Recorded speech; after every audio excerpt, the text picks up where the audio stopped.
بسم اللہ الرحمن الرحیم۔ ناظرین، حضور نبی کریم صلی اللہ علیہ وآلہ وسلم کے پیارے چچا حضرت حمزہ رضی اللہ تعالیٰ عنہ کی نماز جنازہ 70 مرتبہ کیوں پڑھائی گئی تھی؟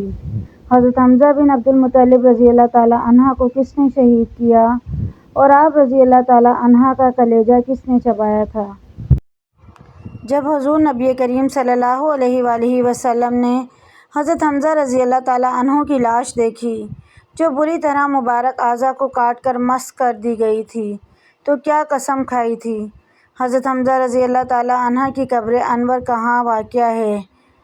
یہی آج ہماری ویڈیو کا موضوع ہوگا اور آج ہم آپ کو حضرت حمزہ بن عبد المطلب رضی اللہ تعالیٰ عنہ کی شہادت کا انتہائی دردناک واقعہ سنائیں گے۔ ناظرین، ماہ شوال سن 3 ہجری میں غزوہ احد پیش آیا۔ غزوہ احد میں مسلمانوں کے لشکر کی قیادت حضور نبی کریم صلی اللہ علیہ وآلہ وسلم فرما رہے تھے اور صحابہ کرام رضوان اللہ، جن کی تعداد تقریباً 700 تھی، اور کفار دشمن کی قیادت ابو سفیان کر رہے تھے اور مشرکین کی تعداد تقریباً 3000 تھی۔ حضور نبی کریم صلی اللہ علیہ وآلہ وسلم نے ایک پہاڑی پر 50 تیر اندازوں کو یہ ذمہ داری سونپی کہ وہ وہاں سے ہرگز نہ ہٹیں جب تک انہیں حکم نہ ملے۔ جنگ شروع ہوئی اور کفار کے بہادر جنگجو قتل ہوئے تو انہوں نے پسپائی اختیار کی اور بھاگ گئے۔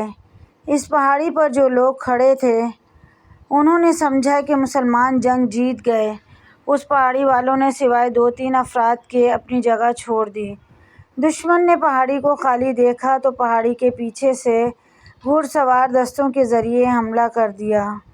ناظرین، اس دستے کے سالار حضرت خالد بن ولید تھے جو اس وقت تک مسلمان نہیں ہوئے تھے، جبکہ پیدل فوج بھی واپس پلٹ آئی۔ یوں جنگ کا پاسا پلٹ گیا۔ میدان جنگ میں حضرت حمزہ رضی اللہ تعالیٰ عنہ جس جانب نکلتے دشمنوں کی صفیں الٹ دیتے۔ وہ دونوں ہاتھوں میں تلوار لیے محو پیکار تھے۔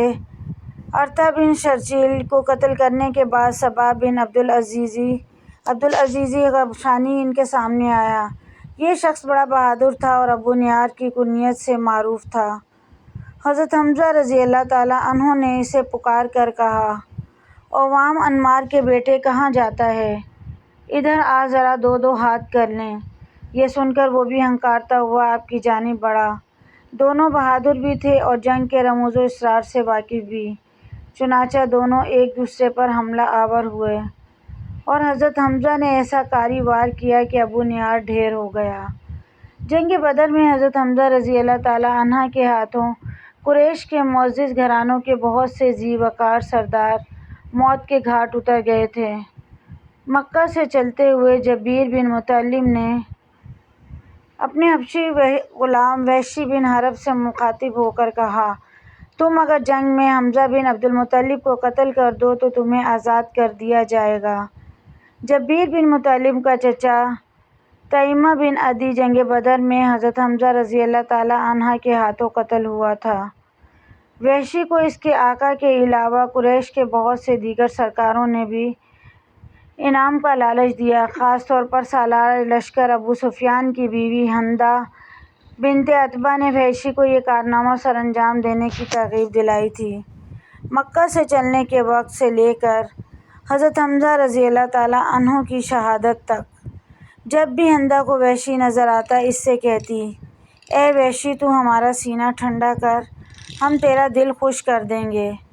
وحشی حضرت حمزہ رضی اللہ تعالیٰ عنہ کے مقابلے پر آنے کی جرأت نہیں کر سکتا تھا، مگر اس کے پاس ایک ایسا فن تھا جس پر اعتماد کرتے ہوئے اس نے حضرت حمزہ رضی اللہ تعالیٰ عنہ کو قتل کرنے کی حامی بھر لی۔ وہ دور سے نشانہ باندھ کر اس مہارت سے نیزہ یا خنجر پھینکتا تھا کہ اس کا نشانہ کم ہی خطا ہوتا تھا۔ حضرت حمزہ رضی اللہ تعالیٰ عنہ زرہ نہیں پہنتے تھے۔ صباح بن عبدالعزیز کو قتل کرنے کے بعد ان کا پاؤں پھسلا اور وہ گر گئے۔ اٹھنے لگے تو پتھر کی اوٹ سے وحشی نے نیزہ پھینکا جو ان کی ناف کے نیچے لگا اور جسم سے پار ہو گیا۔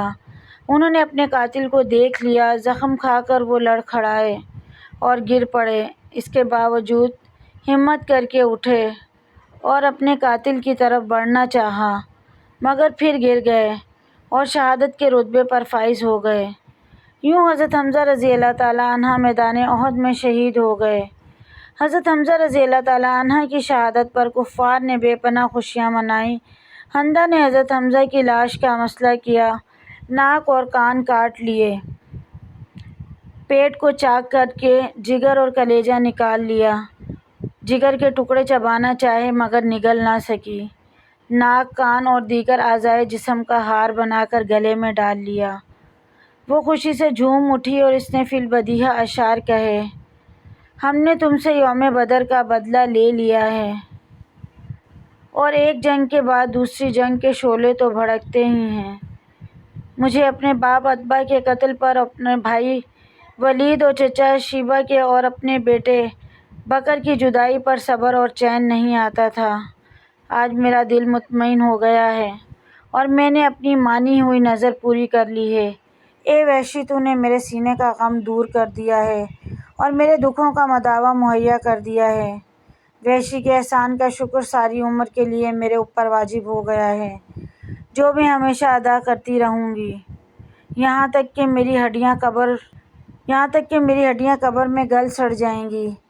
حمدہ بنت عتبہ کے اشعار کا جواب اس کی ہم نامہ صحابیہ حضرت حمدہ بنت اثاثہ بن عباد رضی اللہ تعالیٰ عنہ نے دیا، جن کا ذکر ابن ہشام نے اپنی تاریخ میں کیا ہے۔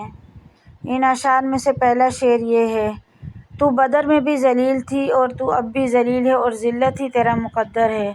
اے بہت غیبت کرنے والی بڑے کافر کی بیٹی، حضرت حمزہ رضی اللہ تعالیٰ عنہ کی شہادت تاریخ انسانی کے ان واقعات میں سے ہے جن کو کبھی فراموش نہیں کیا جا سکتا۔ اس واقعے میں بغض اور کینہ کی بدترین مثال اور سنگ دلی کا بدترین نمونہ نظر آتا ہے، اور صبر و استقامت اور تقویٰ و عزمیت کی بھی بھرپور عظمت کے ساتھ جلوہ افروز ہے۔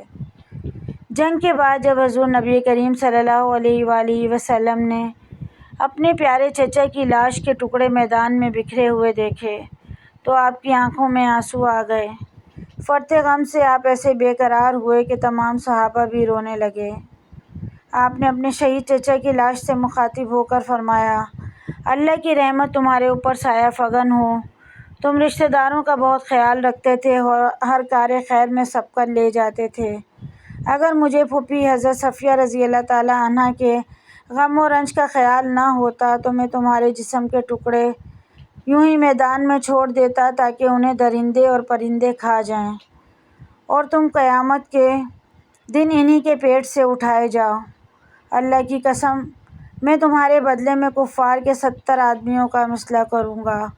حضور نبی کریم صلی اللہ علیہ وآلہ وسلم کے اس ارادے پر اللہ تبارک و تعالیٰ کی طرف سے آپ کو وحی کے ذریعے تذکیر کی گئی، اور قرآن مجید کی سورہ نحل کی آیت نمبر 126 میں اللہ تبارک و تعالیٰ نے ارشاد فرمایا: اور اگر تم سزا دو تو ویسی ہی سزا دو جیسی تمہیں اذیت پہنچائی گئی، اور اگر تم صبر کرو تو بلا شبہ صبر کرنے والوں کے لیے صبر ہی اچھا ہے۔ اور تم صبر کرو اور تمہارا صبر خاص اللہ ہی کی توفیق سے ہے۔ سورہ النحل آیات نمبر 122۔ ناظرین، ابن کثیر اور امام القرطبی نے اپنی تفسیروں میں ان آیات کی شان نزول اسی واقعے کو بیان کیا ہے۔ اس حکم ربانی کے بعد آپ نے یہ ارادہ ترک کر دیا۔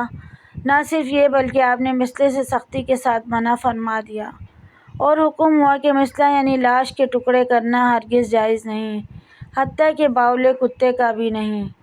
حضرت نبی کریم صلی اللہ علیہ وآلہ وسلم کا دل سخت غمگین تھا۔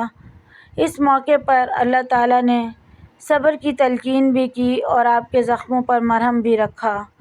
آپ نے ارشاد فرمایا: مجھے حضرت جبرائیل علیہ السلام نے خوشخبری سنائی ہے کہ حمزہ بن عبد المطلب رضی اللہ تعالیٰ عنہ کو 7 آسمانوں پر اور جنت الفردوس میں اسد اللہ و اسد رسولہ لکھ دیا گیا ہے۔ حضرت حمزہ رضی اللہ تعالیٰ عنہ کی بہن حضرت صفیہ بنت عبد المطلب رضی اللہ تعالیٰ عنہ جنگ کی خبر سننے کے بعد مدینہ منورہ سے احد کی طرف روانہ ہوئیں۔ جب حضور کو پتہ چلا تو آپ صلی اللہ علیہ وآلہ وسلم نے حضرت صفیہ کے بیٹے حضرت زبیر رضی اللہ تعالیٰ عنہ کو حکم دیا کہ وہ انہیں میدان جنگ سے دور ہی روک لیں اور واپس مدینہ لے جائیں، کیونکہ اگر وہ اپنے بھائی کی وصلہ شدہ لاش کو دیکھیں گی تو صبر کا بندھن ٹوٹ جائے گا۔ جب ان کے بیٹے نے انہیں واپس جانے کے لیے کہا تو انہوں نے فرمایا، میں اپنے بھائی کے بارے میں ساری خبر سن چکی ہوں، میں جانتی ہوں کہ یہ اللہ کی راہ میں دی گئی عظیم قربانی ہے، میں جاہلیت کے طور طریقوں سے متنفر ہوں، میں نہ بین کروں گی اور نہ گریبان پھاڑوں گی۔ چنانچہ حضور صلی اللہ علیہ وآلہ وسلم نے انہیں میدان میں آنے کی اجازت دے دی۔ جب عزیز بھائی کے جسم کے ٹکڑے ٹکڑے بکھرے ہوئے دیکھے تو آنکھوں سے اشکوں کا سیل رواں ہو گیا، مگر زبان سے ان اللہ و انا الیہ راجعون کے الفاظ ہی بار بار نکلے۔ پھر اللہ تعالیٰ سے التجا کی، اے اللہ، یہ قربانی تیری راہ میں دی گئی ہے، تو اسے قبول فرما لے۔ اس کے بعد حضرت صفیہ رضی اللہ تعالیٰ حضور صلی اللہ علیہ وآلہ وسلم کے حکم سے واپس مدینہ چلی گئیں۔ حضرت حمزہ رضی اللہ تعالیٰ عنہ کے جسم کے ٹکڑوں کو جمع کیا گیا اور کفن پہنا کر جنازے کے لیے صفوں کے سامنے رکھ دیا گیا۔ حضرت صفیہ رضی اللہ تعالیٰ عنہ نے جاتے ہوئے اپنے بیٹے زبیر کو 2 چادریں دی تھیں اور فرمایا تھا اپنے ماموں کو ان میں دفنا دینا۔ حضرت زبیر نے دیکھا کہ ایک انصاری صحابی شہید ہو گئے تھے جن کے جسم پر معمولی کپڑے تھے۔ انہوں نے ایک چادر میں اپنے ماموں کو کفن دیا اور دوسری چادر سے انصاری صحابی کو کفن پہنایا۔ ایک روایت کے مطابق سب شہداء کا جنازہ ایک ساتھ ہی پڑھا گیا، جبکہ ایک دوسری روایت میں بیان کیا گیا ہے کہ حضور صلی اللہ علیہ وآلہ وسلم نے سب سے پہلے حضرت حمزہ رضی اللہ تعالیٰ عنہ کا جنازہ پڑھایا، پھر ہر شہید کو باری باری لایا جاتا اور حضرت حمزہ رضی اللہ تعالیٰ عنہ کے سامنے رکھ دیا جاتا اور ہر ایک کی نماز جنازہ حضور صلی اللہ علیہ وآلہ وسلم کے اقتداء میں پڑھی جاتی۔ اس طرح حضرت حمزہ رضی اللہ تعالیٰ عنہ کا جنازہ 70 مرتبہ پڑھا گیا۔ صحابہ کرام رضی اللہ تعالیٰ عنہ کو اجتماعی قبروں میں دفن کیا گیا، جبکہ حضرت حمزہ رضی اللہ تعالیٰ عنہ کو ان کے بھانجے عبداللہ بن حجیج کے ساتھ ایک قبر میں دفن کیا گیا۔ بعض روایات میں آتا ہے کہ حضرت مصعب بن عمیر رضی اللہ تعالیٰ عنہ بھی ان کے ساتھ ہی دفن کیے گئے تھے۔ مزید ایسی ویڈیوز کے لیے چینل کو ضرور سبسکرائب کریں۔